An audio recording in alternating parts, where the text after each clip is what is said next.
Discover Minnesota, brought to you by the Minnesota Historical Society and Explore Minnesota. There's no substitute for a great Minnesota vacation. From the lakes to the links, from bustling metro to untouched wilderness, experiences abound. Explore Minnesota this summer. Take a trip through Minnesota's colorful past. Visit Minnesota history at more than 20 historic sites and museums all over the state. It's fun for the whole family. Take a break and discover Minnesota, a state of adventure. For more summer fun ideas, go to carol11.com/discover. Well, we've been hitting the road to discover Minnesota and hopefully give you some great getaway ideas in the process. We've been keeping the destinations a mystery. This past week, we showed you this picture. To figure out where we are, Carol 11's Belinda Jensen is live with the answer. Hi, Belle. Moo, that's where I am. Hey, I'm 30 miles from the Twin Cities, and I'm on a farm that actually was built in 1850 by the gentleman by the name of Oliver Kelly. This was his home. It was actually the second home. This was built in 1876, and he lived on this 178 acres, and he actually farmed a lot of grains, a lot of wheat, and they were able to get this farm in the 1930s.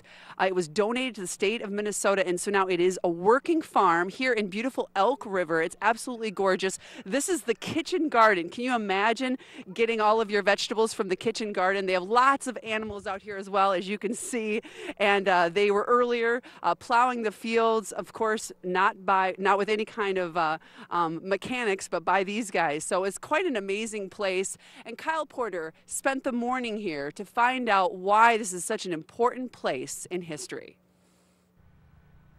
This is an ox, and an ox is nothing more than an overgrown steer with an education, but he is trained. Whoa.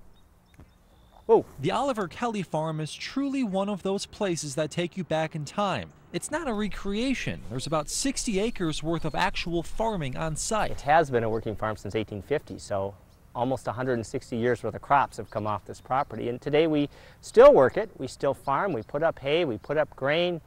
We raise livestock. Bob Quist is site manager here and says people started visiting in 1935, although its current program established in 1981. There are cattle, cows and oxen, horses for working with, hogs, chickens, a few cats to keep the mice at bay. The livestock roam around and mingle with visitors. We can create this historically accurate place with livestock out wandering around. We have animals anywhere from a 5-pound pig to a 2,400-pound ox walking by. They are farm animals, not pets, and so excess animals get sold off for breeding or for consumption. So like they have been for the last over 100 years that there have been animals out here as well. They are a different kind of livestock, not something you'd see at a zoo. They are much more like 19th century animals than 20th century animals.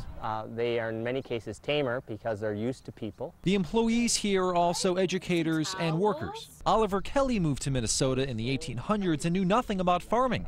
He taught himself and created something special that visitors can learn from today. When you're here, it's pretty hard to see and frequently hear the 20th century. And so I think that's another piece of it, that people feel isolated. They feel like they're on an older farm. Kyle Porter, KARE 11 News. Well, this place is good for young and old. There was actually a birthday party here earlier. They have people that walk around who are acting out what it would be like in 1850. Of course, they wouldn't have this in 1850, but this is John and Lance. They've been working hard all day. Hi, guys. How you doing?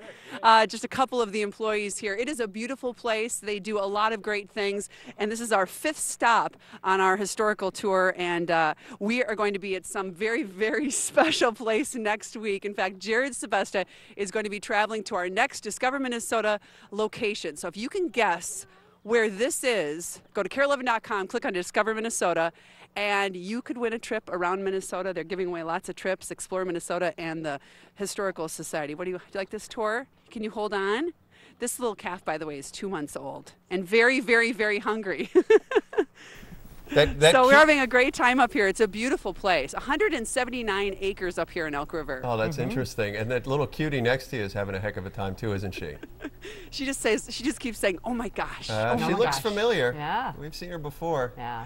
That calf Absolutely. with that milk, that looks like Mike at about 4:35 in the afternoon, right before he gets ready to do the 5 o'clock. Yeah, that ain't milk, sister.